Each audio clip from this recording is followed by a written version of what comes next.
হ্যাঁ বন্ধুরা, অনেকটা দিন বাদেই তোমাদের সামনে আসলাম হচ্ছে দেখলেই স্নান হয়ে গেল। এই কি হয়েছে, শেরুকেও চান করিয়ে দিলাম। মানে এত গরম তোমাদেরকে কি বলবো, মানে বলার মতন সেই পরিস্থিতি নেই, এত গরম ছেড়েছে আর কি। তাই স্নান টান বেজে গেছে প্রায় 2:30টা। কি হয়েছে, তুই ভাবছিস শেরু বাইরে চলে গেছে? ও, দরজা খোলা ছিল, এই যে দেখো শেরু বাইরে চলে গেছে। এদিকে আসো। মাত্রই রান্না কমপ্লিট হলো, এখন ছোটটা স্নানে যাবে। কিরে বাবাই, তুই চান করবি না এই গরমে? এই দেখছো, চুপ করতে বলো, কি পাজি না। তো যাই হোক বন্ধুরা, তো আজকে তোমাদের সঙ্গে গলাটা কেমন যেন হয়ে গেল, এই কি যে জ্বালাতন না। তো আজকে তোমাদের সঙ্গে আমার কিছু কথা আছে আর কি, কথা বলতে মানে অতীব পার্সোনালি আর কি, মানে নিজস্ব কথা আর কি, পার্সোনাল কথা আর কি। এতদিন ধরো আজকে আমি ইউটিউব করছি 2 বছর, তো মে মাসে পূর্ণ হয়েই যাবে, তো বলিনি সেই সমস্ত কথা। তো আজকে ভাবলাম যে তোমাদেরকে একটু বলি আর কি, যে সিম্প্যাথি সহানুভূতি একদমই আমার জন্য না আর কি। তো মানে কি ব্যাপারে কথা বলবো তোমাদেরকে অবশ্যই আমি জানাবো, একটু বাদে ওদেরকে খাওয়া দাওয়াটা দিয়ে নিই তারপরে আর কি। তো আজকে রান্না হয়েছে আর কি ডাল, আর হচ্ছে আর বললো না আমাদের সমস্ত গাছ আর কি মরে গেছে, এত গরম। ওর বাবাকে আমি বলছিলাম যেগুলো বাঁচবে না। তো যাই হোক, তো রান্না হচ্ছে তোমার ওই লাউ ডাঁটাগুলো একদম গেছে, মানে লাউ শাকের গাছটা একদম শুকিয়ে টুকিয়ে ও শেষ, ওটাই কেটে কুটে রান্না করলাম। আর হচ্ছে তোমার ডাল, আর হচ্ছে বাটা মাছ সর্ষে দিয়ে। তো যাই হোক তোমাদেরকে দেখাবো। তো আমার জন্য আমি কিছু বলতে আসিনি, কিংবা 10-এর জন্য কিছু বলতে আসিনি। তো বলতে মানে খুবই আর কি নিজস্ব ব্যাপার আর কি, সেজন্যই বলতে আসলাম। তো ওদেরকে খাওয়া দাওয়াটা দিয়ে তারপরে তোমাদের সাথে আমি মানে কথাটা বলবো, ঠিক আছে বন্ধুরা? চলো তাহলে তোমাদেরকে দেখাই কি রান্না বান্না করেছি, তারপরে তোমাদের সাথে ওই কথাটা আমি বলবো আর কি। হ্যাঁ, একটু সময় লাগবে, তোমরা একটু ধৈর্য ধরে দেখো। তাহলে চলো। এই যে দেখো ডাল হয়েছে, আলু সিদ্ধ হয়েছিল সকালে, খেয়ে নিয়েছি ডাল দিয়ে। এই যে ডাল, ডাটাটা দেখো, এই যে ছেলেপেলেরা তো অত ডাটা চিবাতে ভালোবাসে না, যাই হোক তবুও মায়া লাগছে, লাউ তো আর খেতে পারলাম না। এই যে ডাটা, এই যে দেখো এখানে বাটা মাছের এই ঝোলটা সরষা দিয়ে আর কি, অত ঝোল হয়নি, ডাল করেছি তো সেই জন্য অত করা হয়নি। এই যে বন্ধুরা, শেরু এত দুষ্টু হয়েছে, এই যে এগুলো ভাত মাখা খাবে না জানো। এই যে দেখো মিক্সির জারের মধ্যে দিয়ে তারপরে ওটাকে পেস্ট করে দুবেলায় রাখি, মানে এত দুষ্টুমি করে না, মানে কি বলবো। দুবেলার জন্য ওর জন্য করে রাখি জানো, কি বলবো। আর না খেলেও তো ভালো লাগে না না, এর মধ্যে ডাল দিব, মাছ দিব, দিয়ে পেস্টটা বানিয়ে তারপরে খেতে দেবো। কি বলবো, এক একটা রোগ হবে আর ও এক একটা জিনিস ছেড়ে দিবে। ওই যে দেখো শেরুর ইসে হচ্ছে, মানে ভাত আর কি, মানে কি বলবো। আর এক একটা অসুখ হবে। ওই যে সুইচ দিস নাই না দিয়ে,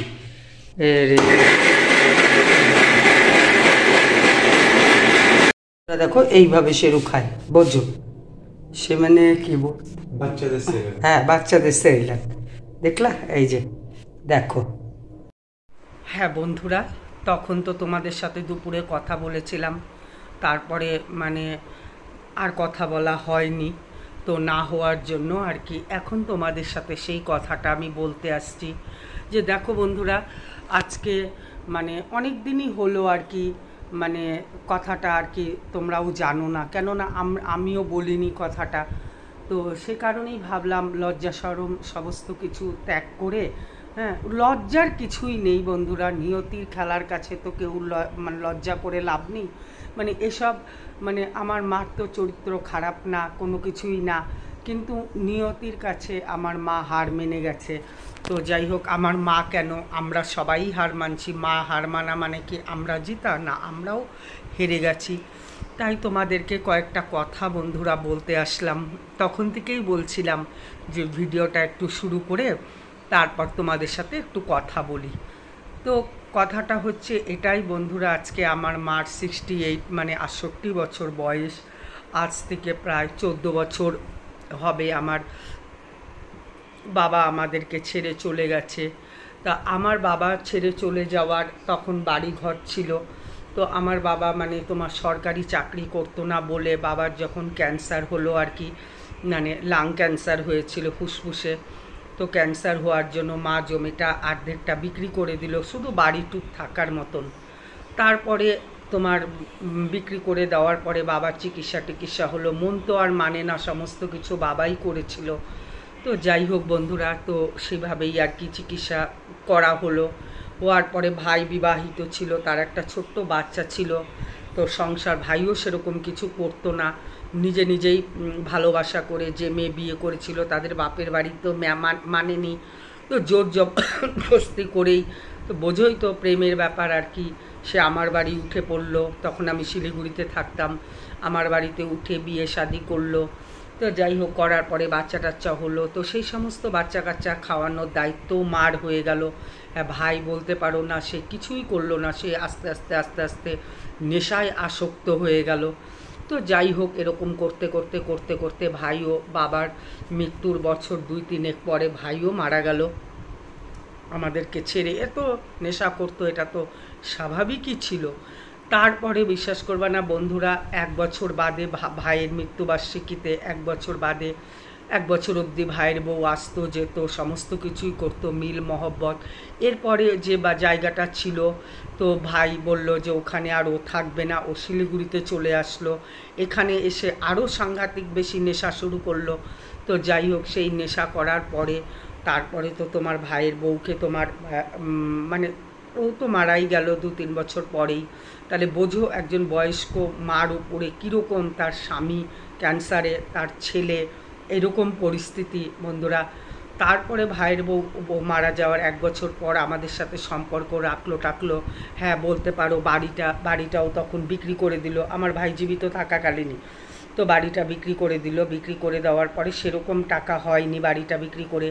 সেই ভাইয়ের বউও সেখান থেকে কিছু নিল। তারপরে ভাইও ফুর্তি করে উড়ালো সমস্ত টাকা পয়সা। যাই হোক, তো ভেলুরে গেল, গিয়ে চিকিৎসার সমস্ত কিছু করলো। সে ভেলুরের কথা কিছুই শুনলো না। ভেলুরের ডাক্তার বলেছিল যে এরকম তুমি যদি এরকম নেশা না করো তাহলে আমরা তোমাকে বাঁচিয়ে দেব, কিন্তু ও সে সমস্ত কথা বন্ধুরা কিছুই শোনেনি। যাই হোক, এরপরে ও তো চলেই গেল আমাদেরকে ছেড়ে। তারপরে এই বৃদ্ধ মার উপরে বাচ্চা আর বউ। তবুও বন্ধুরা আমরা বলেছিলাম একটা চাকরি বাকরি শিলিগুড়িতে পাওয়া যায়, পড়াশোনাও জানতো। তো ওকে এরকম চাকরি বাকরি, ও থাকবে না, ও বাপের বাড়ি যাবে। ঠিকই আছে, বয়স অল্প, ছোট বাচ্চা নিয়ে তো আসা যাওয়ার সম্পর্ক ছিল। তো এরকম থাকতে থাকতে 1 বছরে আমাদের ওপর দিয়েই মৃত্যুবার্ষিকী সমস্ত করে গিয়ে তার 2 দিন পরের থেকেই মোবাইলের সুইচ অফ বন্ধুরা। তো যাই হোক, মোবাইলের সুইচ অফ, আমরা তো চিন্তিত, কী ব্যাপার, কিছুতেই ধরতে পারছি না ওদের বাড়ির নাম্বার। তো যাই হোক, এরকম করতে করতে করতে করতে তারপর আমরা বললাম যে ওর যদি বিয়ে হয়ে যায় তবুও কোনো, আর গরমে যা পোকা হয়েছে না বন্ধুরা ঘরের মধ্যে, কি বলবো, আর লাইটটা জ্বালালেই পোকা আসে, মানে বসা যাচ্ছে না এমন পোকা। যাই হোক, তারপরে তো কয়েকদিন বাদে জানা গেল সেও বিয়ে করে চলে গেছে।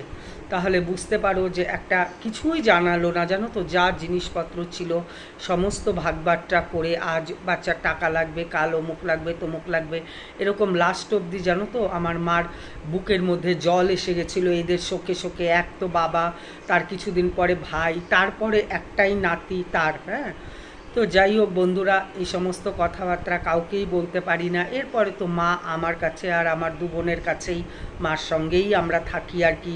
ওরা তো বলা যায় না, আমার কাছে থাকে, মার সঙ্গে আমরা থাকি। তো যাই হোক, এরপরে দেখো ছোটোখাটো মার তো বুকে জল এসে গেছিলো। যাই হোক, সেই চিকিৎসাপত্র করে টোরে তারপরে হচ্ছে কি করলো, মার একটা ছোট্ট জায়গা ছিল বন্ধুরা। তো সেই জায়গাটা কি করলো, দলিলটা নিয়ে ও চলে গেছে। তারপর এটা সমস্ত মার নামে, ও তো কিছু করতে পারবে না। তো যাওয়ার সময় দলিলটা রেখে গেছিলো যার সাথে বিয়ে হয়েছে, তো রেখে গেছে। তখন আমি আবার বললাম যে মার সাথে এমনি বাচ্চাটার, বললো না ওকে সুখে সংসার করতে দেন, আর ওদের কোনো আর খবরই আমরা জানি না। হ্যাঁ, তো যেদিন ইসে হবে সেদিন জানাবো। তো এই করে করে বন্ধুরা প্রায় 5-6 বছর তো হয়েই গেল বিয়ে হয়েছে। যাই হোক, তো এই হচ্ছে একজন বয়স্ক ভদ্র মহিলার গল্প বন্ধুরা। তাই এখন সবসময় বলে যে আর একটা কথা বন্ধুরা, দেখো মেয়েদের কাছে থাকে, হ্যাঁ, তো মেয়েদের কাছে থাকার পরে তো আমরাও তো জানো রুজি রোজগার করতে পারি না, স্বামীর ওপরেই ডিপেন্ড। মার সময়তে এটা করতে ইচ্ছা করে, ওটা করতে ইচ্ছা করে, খুব গোবিন্দ ভালোবাসে, কৃষ্ণ নাম সেখানে, কিন্তু কারোর কাছেই চাইতে পারে না, হ্যাঁ, যে বলতে পারে না, চাইতে পারে না। তারপরে হচ্ছে বোনেরও হালে পরিস্থিতিটা অত ভালো না, আর আমারটা তো পরিস্থিতি এখন জানোই, 2টা ছেলে। যাই হোক, এই সমস্ত কারণে মা যখন মার বোনদের কাছে একটু সাহায্য চায়, তারা মুখে যা আসে তাই বলে। আর সেই বাড়িটা মারই ছিল, মারও বাড়ি হচ্ছে তোমার হাবড়া অশোকনগর, তোমরা যদি নাম জেনে শুনেছ হয়তো ঠিকই। তো যাই হোক, সেখানেও তারা পাটকিয়ে মাকে দিয়ে সই করিয়ে, কোনো টাকা নেই পয়সা নেই, নিয়ে নিয়েছে। আমরাও চুপচাপ ছিলাম। মা যখন ভাইদেরকে দিতে চেয়েছিল তখন ভাই জীবিত ছিল, বাবা ছিল না। ঠিক আছে, তারপরে বন্ধুরা এরপরে তো মা মানে আমাদের সঙ্গেই আর কি, আমার সঙ্গে বোনের সঙ্গে থাকে। তো যাই হোক, এমনকি বন্ধুরা মার দেওর বলো, মার আরও যে আছে, কেউই মার কোনো খোঁজ খবরকে কেন রাখে না, কি কারণ? এইরকম প্যাথেটিক মানুষের জীবনের কেউ যদি সাহায্য করে, তার কি কোনো দিন ক্ষতি হতে পারে? আমার তো মনে হয় না বন্ধুরা যে কোনো রকম ক্ষতি হতে পারে। যাই হোক, তারাই তাদের আনন্দে ব্যস্ত, মশগুল। কি বলবো, মার দেওররা বলো, মানে দেওরের ছেলেপেলেরা বলো, কেউ না, A to Z কেউ না। যে আমার মা জানো তো বয়স হয়ে গেছে, সেরকম যেতে পারেনি। আর ছোটো দেওরের ছেলের বিয়ে হয়েছে, হ্যাঁ, যেতে পারেনি। সেই ছেলেকে বউকে যে ফোনে আশীর্বাদ করাবে, সেটা পর্যন্ত তারা করেনি। তো যাই হোক বন্ধুরা, এতদিন সমস্ত কিছুই লুকিয়ে রেখেছিলাম। আজকে ভাবলাম যে না, মনের মধ্যে না এগুলো চলতে থাকে, আর চলতে না কেমন যেন মাকে দেখলে আর সেভাবে আমরাও করতে পারি না, সাংঘাতিক একটা ডিপ্রেশনের মধ্যে চলে যাই আর কি। এদের কথা ভাবলে মানে এত নিষ্ঠুর মানে রকমের এদের মানে ব্যবহার, মানে বলার আর কোনো ভাষা নেই এদেরকে। হ্যাঁ, ঠিকই আছে বন্ধুরা, মাথার উপরে ভগবান আছে, সে সবই দেখতে পাচ্ছে। হ্যাঁ, মানে কেন যে তার উপরে এরকম এদের নিষ্ঠুর অত্যাচার, নিষ্ঠুর ব্যবহার। 2টা মেয়ে আছে, এটাই তাদের কাছে অপরাধ। হ্যাঁ, 2টা কোথায় যাবে বলো তো, কোথায় যাবে? কেউ কি বলেছে যে তার দেওররা যে মানে এরকম? মা তারপরে ভাবে যে আমার বোন, আমার দিদি, তাদের কাছে একটু কিছু বলি, তারাও মুখে যা আসে তাই বলে। মানে যা আসে তাই বলে, মানে আমাকে তোমরা অনেক কিছুই বলতে পারো, তোমাদেরকেও আমরা অনেক কিছু বলতে পারি, কিন্তু ভেতরের খবর তো কেউ জানে না। আর সত্যি কথাই, ভেতরের খবর সবসময় বলা যায় না। তো যাই হোক বন্ধুরা, এরপরে মা বলল যে মা একটা ইউটিউবের চ্যানেল খুলবে, আর কি খুলবে না, মানে আমার বোনের একটা চ্যানেল আছে। তো যাই হোক, বোন সবসময় ভিডিও দিতে পারে না, মেয়েটার পড়াশোনা থাকে, তারপরে ওর নিজেরও শরীর স্বাস্থ্যটা একদমই ভালো না, তাও সবসময় করতে পারে না। মাঝে মাঝে শর্টস করে, মাঝে মাঝে করে না। ব্লগ তো বোধহয় কালকে, সেটারও কাহিনীটা আছে, ব্লগ তো বোধহয় বহুদিন পরেই করলো। তো যাই হোক বন্ধুরা, তো মা বলল যে আমি যদি ছোটো মোটো যাই, বোনের সামর্থ্য অনুযায়ী আনে আর কি, সেরকম রান্না করি, তাহলে দেখো আমাদের তো প্রমোশন করনেওয়ালা কেউ নেই। হ্যাঁ, আর কোথায় যাব, কার কাছে গিয়ে বলবো আমাদের প্রমোশন করো? তো তাই মাকে বললাম হ্যাঁ, এইভাবে মানে জানো তো সেরকম প্রেশার, সুগার কোনো কিছুই রোগ না, মানে এগুলাই ভাবতে যে এইসব দেওর ননদ তাদের জন্য এত করার পরে তাদের ছেলে মেয়েদের জন্য যে তার একটা খোঁজ পর্যন্ত তারা নেয় না। বন্ধুরা, ওরা যদি আমার ভিডিও দেখে তো দেখুক, ভাবুক, কিন্তু ওরা কি জোর গলায় বলতে পারবে যে সত্যিই আমরা খবর নেই? হ্যাঁ, জীবন তো একবারই বন্ধুরা, তাই না? তাই মা বলল যে আমি যেমনই পারি, বোনের তো এখন দেখো বোনের একটা বড় মেয়ে হয়ে গেছে, বোন ভাড়া বাড়িতে থাকে। হ্যাঁ, তারপরে মেয়েটা পড়াশোনাতেও ভালো, ইংলিশ মিডিয়ামে পড়ে। তো যাই হোক, বোন যতটা পারে আর কি মাকে, মানে এই কালকে আমিও বললাম হ্যাঁ তুমি করো, যেমনই পারো, যাই পারো, যেরকমই পারো, হ্যাঁ তুমি রান্না করে ছাড়ো। তাই বন্ধুরা, আর কত বলবো এদের কথা, মানে বলার পেছনে হচ্ছে এই কাজটা করার পেছনে কারণটা। তাই তোমরা একটু আমার মার এই চ্যানেলটা দেখো, হ্যাঁ, দেখার পরে একটু সাহায্য করো মাকে। সেরকম রান্নাবান্না করতে পারে না এখনও, কেননা রান্না তো মা সবই পারে, মানে ওরা হয়তো অতটা জোগাড় করে এনে দিতে পারে না, যেরকম পারে, যাই পারে তোমরা একটু দেখো বন্ধুরা। হ্যাঁ, তাহলে আমার মার বাদবাকি জীবনটা একটু ভালো করে কাটবে। হ্যাঁ, ভালো করে কাটবে। আর হচ্ছে মার যে শখগুলো, মন্দিরে যাওয়া, হ্যাঁ, তারপরে হচ্ছে মার অসুখ বিসুখ হলেও মা বলে না, লুকিয়ে রাখে, কেননা জামাইদের কাছে কত চাওয়া যায়। এটা অবশ্য সত্যি বাস্তব। আজকে যদি আমরা চাকরি বাকরি করতাম তাহলে হয়তো না, তাহলে অবশ্যই আমরাও তো মুখ বুজে দেখেই যাই খালি না। তো ওর চ্যানেলটার নাম তোমরা বলে দেই, আকুস ওয়ার্ল্ড। দেখবে ওখানে মা একটা রান্না ছেড়েছে, যাই পারে আর কি তাই করে বন্ধুরা। হ্যাঁ, তো সবাই তো ভালো ভালো রান্না দেখে করবে, তোমরা যদি পাশে থাকো ঠিকই আস্তে আস্তে করবে। আর আমার মাকে এটুকু দেখে তোমরা সাহায্য করো। হ্যাঁ, বয়স হয়ে গেছে তো, বয়স্ক মানুষ সেভাবে চলতে ফিরতেও পারে না, হ্যাঁ, তো খেতেও পারে না, একটা পেটের সমস্যা মার সবসময় ছিল আর কি। এখন আরও বেশি, নানান চিন্তা করলে তো পেটের গ্যাস অম্বলের সমস্যাটা আরও বাড়ে বেশি হয়ে যাচ্ছে।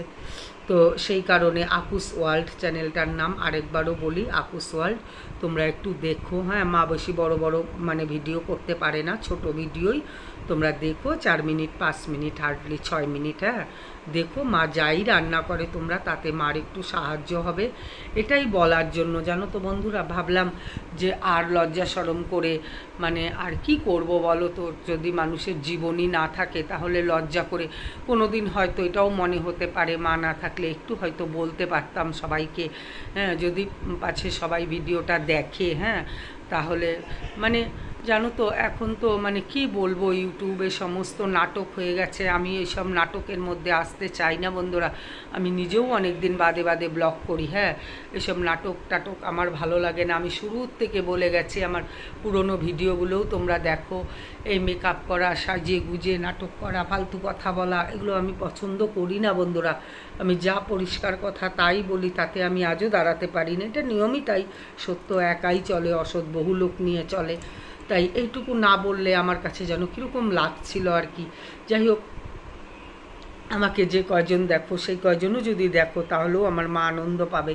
তাহলে তোমাদের কাছে হাত জোর করে বিনতি এটাই যে তোমরা আমার মার ওই চ্যানেলটা একটু দেখো, আকুস ওয়ার্ল্ড। হ্যাঁ, যখন মা আমার এখানে আসবে তখন আমার এখানেও রান্না করবে। এখন আসতে পারবে না, শরীরটা খুব খারাপ, এতটা দূর জার্নি করা। হ্যাঁ, সেই কারণেই আর কি। আর তার মধ্যে একটু গরমও এখানে পড়ে গেছে।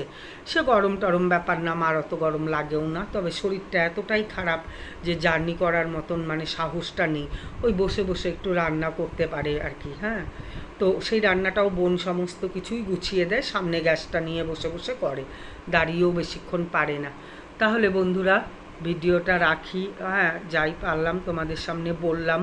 হ্যাঁ, তো এটা একদমই বাস্তব কথা বন্ধুরা, কোনো মিথ্যে কথা আমি বলিনি। হ্যাঁ, কারণ আমি মিথ্যে কথা বললে আমার ছেলেরা কি শিখবে, তাই না? তো সেই কারণেই আর কি তোমাদের কাছে হাত জোর করে আমার বিনতি, তোমরা দেখো, আমার মাটা মনে মনে খুব আনন্দ পাবে। হ্যাঁ, তোমরা দেখো, তোমাদের সবার ভালো হবে, মঙ্গল হবে। আগেই তো বললাম কেউই নেই এই পৃথিবীতে, হ্যাঁ, যে একটা খোঁজ করনেওয়ালা যে তুমি কেমন আছো। তো যাই হোক, জানি না খোঁজ করলে তাদেরও যদি মার মতন পরিস্থিতি হয়, সেটাই ভয় পায় মনে হয়। তো যাই হোক, ভয়ের তো কিছু নেই, এই 4 আঙ্গুলে বিধাতা যা লিখে দিচ্ছে তাই হবে। আর আমাদের যা কর্ম তাই আমাদের ফল না। মানুষ যখন দুস্থদের সাহায্য করে সেই চিন্তা করে কি সাহায্য করে যে আমার ওই পরিণতি হবে, আমাকে লোকে সাহায্য করবে? যাই হোক বন্ধুরা, রাখি। তোমরা অবশ্যই আকুস ওয়ার্ল্ড চ্যানেলটা দেখো। আমার মা যাই রান্না করে তোমরা দেখো, একটা ভিডিও ছেড়েছে সেটাও অবশ্যই দেখো। তাহলে আজকের মতন আসি, সবাই ভালো থাকো, সুস্থ থাকো, আবার দেখা হবে নতুন একটা ব্লগের সাথে। তাহলে ততক্ষণের জন্য শুভরাত্রি। সবাই ভালো থাকো, সবাই ভালো থাকো, আর সবাইকে ভগবান ভালো করুক। আর আমার মার মতন দুস্থ মানুষদের পাশে সবাই একটু দাঁড়াও, এটাই তোমাদের কাছে বিনতি নিবেদন। অনেক মানে লজ্জা করেছি, বলিনি কিছু, আমার জীবনেরও অনেক ইতিহাস আছে বন্ধুরা, কিন্তু আমি বলিনি। হ্যাঁ, কোনো দিন যদি সুযোগ পাই অবশ্যই মনের থেকে সব কথা বলে দেওয়া ভালো। আমিও তোমাদেরকে বলবো যে প্রতিটি পদে পদে আমিও কতখানি করে ফ্রড হয়েছি। হ্যাঁ, আমিও আমার নিজের লোকের কাছ থেকে বহুত বড় বড় ফ্রড হয়েছি। হ্যাঁ, ফ্রড হয়ে আজকে আমারও এরকম পরিস্থিতি আর কি। তো যাই হোক, আমার ফ্রডের কাহিনী আরেকদিন বলবো। ফ্রড করার জন্য একটা মানুষই অনেক কাফি, সেটা ঘরের লোক, তাই না? বাইরের লোকের কোনো দরকার পড়ে না। আমার মারও নিজেকে শেষ করা দেওয়ার পেছনে নিজের লোকেরই হাত। কেননা নিজের লোক যদি খোঁজ নেয় তাহলে কি আমি তোমাদের কাছে হাত জোর করি? তো যাই হোক, তো একটা বছরে যদি মানে 3টে শাড়িও নিজের লোক দেয় তাহলে কি আমার মার কোনো ব্যাপার? 3টে শাড়ি, 3টা সায়া, 3টা ব্লাউজ, হ্যাঁ, 500টা টাকা করেও যদি মার হাতে দেয় তাহলে কি মার করতে হয়? তাহলে তোমরা দেখো বন্ধুরা, কথা বললে অনেক কথা এসে যায়। তাহলে মানে আমার মতন বহু মানুষই এরকম ফ্রডের চক্করে পড়ছে নিজের মানুষের। তো যাই হোক বন্ধুরা, ভগবান যদি মাথার উপরে লেখে তোমার কপালে ভালো আছে, কয়দিন তো আমি আটকে রাখতে পারবা, তাই না? কোনো ক্ষণিকের কষ্ট হবে, কিন্তু ঠিকই একদিন না একদিন দিন আসবে। এই আশা, এই ভরসাতেই তো মানুষ বেঁচে থাকে না? শেষ করলে তো সবাই সবাইকে সেকেন্ডে শেষ করে দিতে পারত, কিন্তু ভরসাতেই বাঁচি। তো যাই হোক বন্ধুরা, আমার মার এই পরিস্থিতির জন্য কাউকে দোষারোপ করব না, আমার মার কর্মেরই দোষ, কিন্তু আমরা সবাই একটু সাহায্যের হাত বাড়াই দিতে পারতাম। তো যাই হোক, তো সেই কারণেই আমি ভাবলাম বন্ধুরা আর দেরি না করে তোমাদেরকে জানাই। যদি ভিডিওটা সবাই দেখো তাহলে মার ওই চ্যানেলটা দেখো তোমরা সবাই।